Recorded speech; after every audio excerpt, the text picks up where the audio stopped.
بریالي خلک څنګه وده کوي. د غږیز کتاب 9مه برخه. هر څوک هغه لري. ژوند له هسکو او ټیټو ډک دی. یوه ستونزه دا ده چې ډیری غواړي تل هسک واوسي. دا امکان نه لري. زه فکر کوم دا بیخي څرګنده ده چې هیڅوک نه غواړي له بدو تجربو وتښتي. ښایي دغه څه زما د وینا یوه برخه هم وي. کله چې هر څه بد وي، څنګه کولی شو غوره څه ترسره کړو؟ دا ډیر مشهوره شوه. موږ په خپل ځواک سره هر څه کولی شو څو د منفي تجربو مخنیوی وکړو. خو دوی زموږ د پیدا کولو یوه لاره لري. دا مهمه نه ده چې ته څوک یې، چیرته ژوند کوې، څه کوې او ستا بیکګراونډ څه دی. ته اړ چې باید له بدو تجربو سره یو څه وکړې، او کله چې له درد او ستونزو سره مخ کېږې باید رښتینې هیلې ولرې، ځکه ته نشي کولی د هغو مخنیوی وکړې. دوهم هغه څوک هغوی نه خوښوي. کله چې له بدو تجربو سره مخ کېږو، زما په ګډون تاسو یو هم دغه څه نه خوښوئ. زموږ د ډلې هیڅوک دا هیله نه لري چې دغه ډول څه خوښ کړي. خو که موږ وکولی شو دغه تجربې غوره مدیریت کړو، نو کولی شو یوه داسې لاره پیدا کړو چې له دغو تجربو خوند واخلو او په راتلونکي کې د تکرار مخنیوی وکړو. دا ښایي په راتلونکي کې د مبارزې یوه غوره کیسه شي. دریم، کم خلک بره تجربه پر مثبتې تجربې بدلوي. د ژوند سختي موږ ته د دې اجازه نه راکوي چې په یو حال پاتې شو. هغوی موږ ته حرکت راکوي. خو اوس پوښتنه دا ده چې موږ به په کوم لوري حرکت کوو، مخ ته به ځو او که شاته. کله چې موږ بده تجربه ولرو، آیا موږ ښه کیږو که ترخیږو؟ هغه تجربې به موږ محدودې کړو او که به مو د ودې پر لور بوزي. کله چې بد وخت راشي، ډیری خلک یې ښه نشي ځوابولی. په همدې اساس په فردي ډول د هغوی لپاره چې غواړي وده وکړي او خپل ځواک ته ورسیږي، پر مثبتې د منفي موضوع بدلول ډیره اساسي موضوع ده. ډیری بریالي خلک سخت وخت د خپلې ودې په سفر کې کلیدي کرښې بولي. که ته هم یو له همدغو کسانو یې او غواړې په دې ډول وده وکړې، نو د بدو تجربو غوره مدیریت ته باید ژمن واوسې. زما د درد داستان. هر څوک د یو درد کیسه لري. تا په خپل ژوند کې ترلاسه کړي او ما په خپل ژوند کې خو ځینې منفي تجربې شته چې د ودې په دې اوږده لار کې ما ته مثبتې لاسته راوړنې راکړي. د بې تجربګۍ درد. ما وار له مخې په کار کې د چټک بریالیتوب انتظار ایستی، خو ډیر وخت مات شوی یم، ځکه دا هر څه زما د تجربو نه نشتوالي له وجې دي. زه باید صبر زده کړم او له نورو باید درناوی او اغیزمنتیا ترلاسه کړم. د بې کفایتۍ درد. ما وار له مخې د خپل کال په اړه ډیرې مشورې وکړې، خو بیا هم زه دوه زړی وم. دې کار وهڅولم چې په خپل کار کې بیا کتنه وکړم. کله مې چې یوازې د خلکو سمبالول پیل کړل، نو د خپل ځواک ساحه مې ومونده. د ناهیلۍ درد. ما او مارګریټ د دې پلان جوړ کړ چې یو هلک په زوی ونیسو، خو وروسته دغه پلان ناکامه شو. موږ ناهیلي شو او آن وضعیت مو ډیر خراب شو. خو 6 میاشتې وروسته مو وکولی شوای جوویل په زوی ونیسو، او دا د اوس هغه زموږ د خوښیو لویه برخه ده. د تضاد درد. یوه کیسه چې زما لپاره تجربه شوه دا وه چې په یوې کلیسا کې د یو سوري له رامنځته کېدو سره سمدستي ټولو خلکو کلیسا پرېښوده. دې تجربې زه دومره ژور بوتلم لکه یو رهبر د یوې خالیګاه په رامنځته کېدو سره ښایي ټول تاسو پرېږدي. د بدلون درد. ما باید په خپل سازمان کې وار له مخه خپل کار بدل کړی وای. دا ډیره سخته وه، خو دې کار ماته ډیر فرصتونه هم برابر کړل. د ناروغۍ درد. په 50 کلنۍ کې د زړه حملې ډیر زیات حیران کړم. دا هر څه د سترګو په رپ کې پیښ شول. نو تر دې وروسته مې سمدستي د خپلو خوړو عادت بدل کړ او ورځنی تمرین مې هم بیرته له سره پیل کړ. د سخت تصمیم درد. هر څوک غواړي خوښ واوسي او د سختو تصمیمونو نیول بیا بیخي ناممکنه بریښي. ما دا زده کړل تر هغو چې خلک کولی شي مقاومت وکړي. ښه رهبري سړی آن ناهیلی کوي. د مالی زیان درد. د بدې پانګونې تصمیم په اسانۍ کیدای شي، خو پایلې یې هم خطرناکې وي. دې کار له ما سره مرسته وکړه چې د خطر په منلو سره له پوره دقت څخه کار واخلم. د اړیکو بایللو درد. خپل ځواک ته د رسیدو لپاره زما هڅه ما له هغو ملګرو جلا کوي چې له ودې سره لیوالتیا نه لري. هماغسې چې ما خپله ملګرتیا غښتلې کړه، ما زده کړل چې باید د ودې په حال کې خلکو سره هم اړیکې جوړې کړم. هغه کسان چې غواړي دغه سفر له ما سره یو ځای مخ پر وړاندې بوزي، د نه لومړي کېدو درد په یوې دنده کې مې د یوه رهبر په څیر په زړه پوری جذابیت درک کړ. تر اوسه هیڅ وخت هم د خلکو له لوري زما داسې درناوی نه ده شوی لکه څنګه چې باید شوی وای. دې وضعیت ماته انسانیت را زده کړ.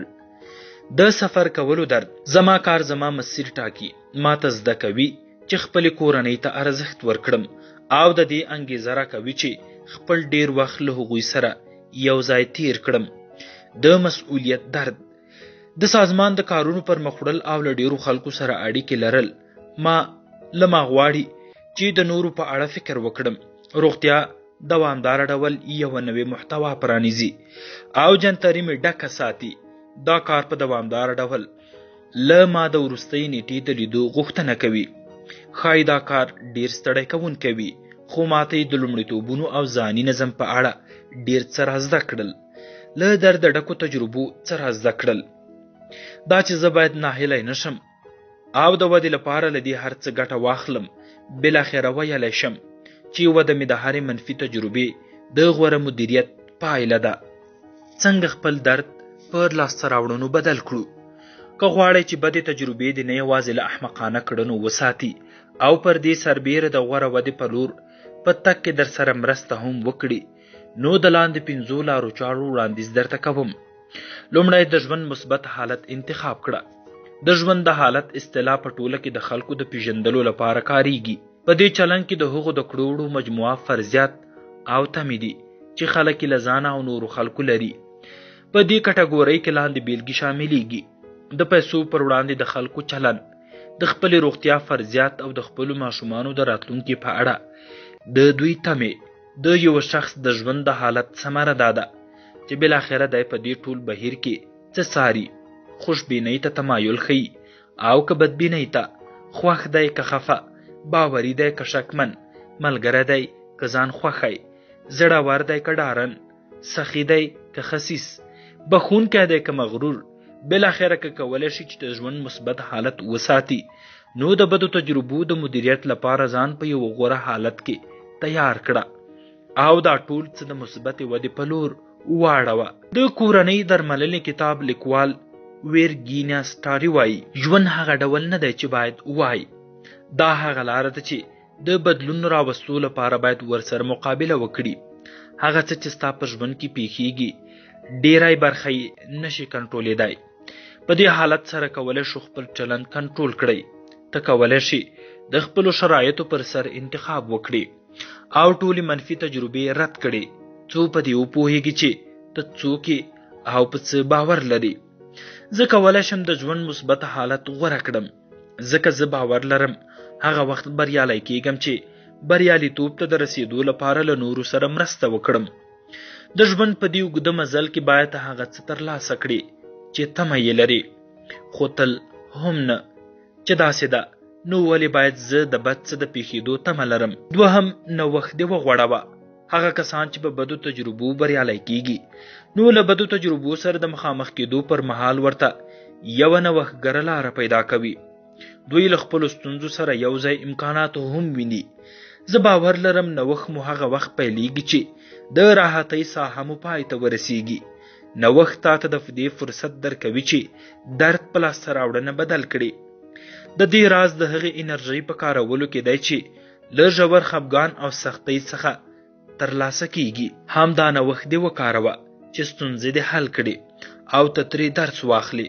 کله چې له بدې تجربې سره مخ شوې، نو د دې پر ځای چې ناهیلی او خفه شي، باید هڅه وکړي څو یوه داسې لاره ومومي چې پرې مخ ته ولاړ شي او د همدې لارې موندو ته نوښت وایي. دریم، د خپلو ترخو تجربو ارزښت درک کړئ. وړاندې تر دې چې څه پیښ شي، دا تل اسانه ده چې په منفي تجربو کې یو مثبت څه ووینئ، خو دا ډیره سخته ده چې په منفي تجربه کې هم دا اوس مثبت فکر ځای پر ځای کړئ. که ته دا کار کولی هم شي، نو ته به تل د دې وړتیا ولري چې ترې یو څه زده کړي. چیرته چې مبارزه نه وي هلته حرکت نشته. له ستونزو سره مخامخ کېدل حتمي دي، خو له هغو زده کول بیا اختیاري کار دی. له سختیو زده کول د اوسنیو فرصتونو پر اساس ولاړ دي او ته باید د دې جوګه شې چې یو څه ترې زده کړې او ورسره چلن وکړې. څلورم، له ترخو تجربو تر درس اخیستو وروسته غوره بدلون رامنځته کړئ. د دې وړتیا لرل چې منفي څه په مثبت بدل کړئ تاسو ته د دې فرصت درکوي څو ژوند مو په حرکت راولئ. په سړک ټیټېدل پای نه دی، خو دا کار د دې لپاره دی چې ته په ښه ډول تاوېدلی وشي او لاندې راونه غورځې.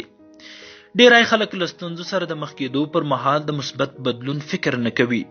کله چې ترخې تجربې په موږ کې ځواکمن احساسات رامنځته کوي یا موږ د بدلون هڅه کوو نو باید ترې ونه تښتو. دې ته زړه یا له غریزې سره جګړه وایي چې څه ډول خپل ځانونه له مثبت بدلون سره د مخامخ کېدو لپاره وروزو. څنګه دا کار کولی شو؟ دا باید په یاد ولرو چې زموږ انتخابونه به موږ د فردي نظم یا د پښمانتیا د درد پر وړاندې د درېدو ته رهبري کړي. زه به د فردي نظم له درد سره ژوند کوم، یا به ترې مثبته ګټه ترلاسه کوم، یا به هم د پښمانتیا له درد سره ژوند کوم. له دې څخه کوم یو ډېر ژور او دوامداره درد دی. که په راتلونکي کې د ځان د ترخو تجربو په منځ کې ولید نو ځان ته یاده کړه چې ته د فرصتونو پر لور د لوړې غونډۍ په څوکه کې یې. څو بدلون او وده رامنځته کړې. دا تر ډېره د تجربې پر لور ستا د عکس العمل له دفاع څخه معلومیږي. خپلو احساساتو ته اجازه ورکړه چې ته د بدلون لپاره کتلستې. په دې اړه ښه فکر وکړه چې څنګه یو بدلون رامنځته کړي، څو په دې ډاډه شي چې ښه انتخاب کوي او وروسته لاس په کار شه. پنځم، د خپل ژوند مسؤلیت پر غاړه واخله. وړاندې مې وویل چې ته باید دا درک کړې چې ستا شرایط تا نه تحریفوي. دوی له تا بهر دي او ستا پر ارزښتونو باید منفي اغېزه ونه کړي. په یو وخت کې باید د خپل ژوند او هغو انتخابونو مسؤلیت پر غاړه واخلې چې ته یې ترسره کوې. که د خپل ځان او ژوند مسؤلیت په غاړه وانخلې دا ناممکنه ده چې په هرې مهمې لارې دې ته وده وکولی شي. دا مهمه نه ده چې په ژوند کې دې څه ترسره کړي یا هم دا اوس یې څه ترسره کوي، بلکې ته د دې فرصت لرې چې له همدې اوس څخه وده وکړي.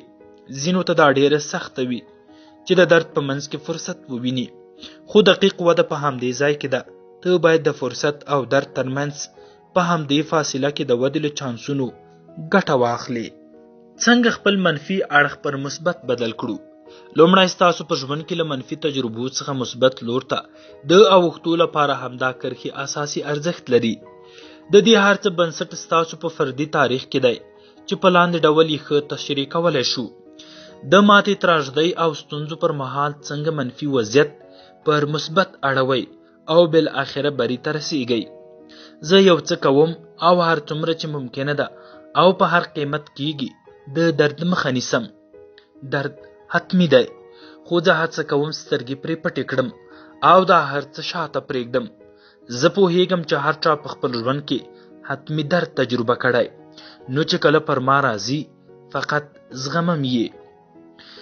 زه درد نه خوښوم، خو هڅه کوم مثبت څه ترې پاتې شي. زه د دردمنو تجربو احساسات په چټکۍ پروسس کوم او هڅه کوم یو درس پکې پیدا کړم. زه درد تیروم، درس ترې اخلم او د فعال پایلې لپاره پکې بدلون رامنځته کوم. ستاسو موخې باید په حرکت کې وي. په هغه ځای کې چې همدا اوس یاست باید هغه ځای ته ورسیږئ چې له بدو تجربو څخه مثبت پایله ترلاسه کړئ. دوهم، آیا په تیر کې د خپل نوښت په کارولو سره بدې تجربې د تختې د نښې په څیر کارولې دي؟ که دې نوې کارولې نو اوسنۍ سختي دې وکاروه، څو د لاندې کرښو په نظر کې نیولو سره دا زده کړئ چې څنګه نور هم نوښتګر واوسي. ستونزه تشریح کړه، په خپلو احساساتو مو وپوهیږئ، درسونه تفسیر کړئ، د لیوالتیا بدلون تشخیص کړئ، د لویو لارو یا مسیرونو ذهني باران، د نور په فکر وپوهیږئ عملی دوران تجربه کړئ. په یاد ولره که ته تل هغه څه وکړې چې تل دې ترسره کړي نو تل به څه ترلاسه کړې چې تل دې ترلاسه کړي دي. که غواړې یو نوي مسیر ته ورسیږي نو باید یو نوی مسیر غوره کړې. دریم له لید پرته دا مهمه نه ده چې ولې تا ته ارزښت لري. له دې پرته دا له بدلون سره اتصال مومي چې ته به یې اساس پر هغه څه دی چې زده کړی دی دی. فردي وده له تا د عمل پر لور چټک تګ غواړي. ځینې وخت له ستونزو سره د مخ کېدو پر مهال باید د ژوند هغه 5 تجربې را یادې کړئ چې تر اوسه مو ترسره کړي دي. دا تجربې او ترې ترلاسه کړي درسونه د کاغذ پر مخ ولیکئ. وروسته یې وارزوئ. درته به معلومه شي چې ته تصمیم نیسي چې وړاندې ولاړ شي او که تغییر ورکوي. یو ځل چې د ترخه تجربه وارزوله وروسته د ځان لپاره له A څخه تر F پورې نمرې په دې خاطر ورکړه چې تجربې د څه ډول ښې مدیریت کړي دي. که د A او B زده کوونکي نشوئ نو پورته یادې شوي مرحلې باید د غوره پرمختیا لپاره وکاروئ. 9. له دننه وده وکړئ. د کرکټر وده مو د فردي ودې لوړتیا مشخصوي. دا د یوه لږ څه حیرانوونکي څیز په ډول راځي چې کوم خلک غواړي له هغو خلکو سره ګډ کار وکړي چې غوره کرکټر لري. هیڅوک نه خوښوي له دوکه ورکوونکو خلکو سره کار وکړي، خو تر تا وړاندې یا له هغه چا سره چې د یوه رهبر په توګه به یې په راتلونکي کې تعقیبوم کار کول د تکیې او باور په اساس کیږي. نو په همدې اساس کرکټر ډیر مهم دی. که ته په ځان باور نشي کولای نو ته به هیڅ وخت ونه توانیږي چې وده وکړي. د کرکټر وده مو د فردي ودې لوړتیا مشخصوي او له فردي ودې پرته ته هیڅ کله نشي کولای خپل ځواک ته ورسیږي. غوره کرکټر له رښتینولۍ او امانتدارۍ سره یو ځای په خپله هسته کې تل د ژوند په هره برخه کې ستا له بریالیتوب سره مرسته کوي. تر دې هر څه پرته د یو شخص ودانۍ پر شګو ولاړه ده. ډیری خلک پر صلاحیت ډیر تمرکز کوي خو برعکس پر کرکټر بیا کم تمرکز لري. ولې ډیری وخت یو شخص وخت له لاسه ورکوي؟ دا ځکه چې هغه د وخت په ارزښت نه پوهیږي. ولې زده کوونکی په ازموینه کې ټیټې نمرې اخلي؟ دا ځکه چې د لوړو نمرو لپاره یې درس نه وي ویلی. ډیری خلک د ودې په برخه کې له دې وجې ماته نه خوري چې دوی وخت نه لري. څو مرستندویه کتابونه ولولي مګر دوی له دې امله ماته خوري چې خپل وخت او پیسې په کم ارزښته څیزونو مصرفوي. ټولې دغه نیمګړتیاوې د کرکټر له امله دي نه د ظرفیت. د کرکټر وده مو فردي وده مشخصوي نو ځکه خو باید له دننه وده وکړئ. د کرکټر پر زینه پورته وخیژئ. د کرکټر پر زینه پورته ختل هغه څه دي چې ما به تل په قصدي ډول ترسره کول. دا په ناڅاپي ډول نه ترسره کېدل او ښایي په احتمالي ډول له تاسو سره هم ونشي. مګر د غوره ذهنیت جوړولو له ما لسیزې وخت ونیو څو زده کړم چې د خپلې ودې لپاره خپله زینه په کوم ځای کې ځای پر ځای کړم. دلته یو څه شته چې لوړو پوړونو ته په ختلو کې زما د کرکټر له ځواکمنولو سره مرسته کړې. د بیلګې په توګه ښایي دغه څه له تاسو سره هم لوړو پوړونو ته په ختو کې مرسته وکړي. لومړی زه باید په دې تمرکز وکړم چې د بهر په پرتله له دننه غوره واوسم. زه د بشر په دې عادي لیوالتیا باور لرم چې تل همدا تشویش لري چې په ظاهر کې څنګه معلومیږم.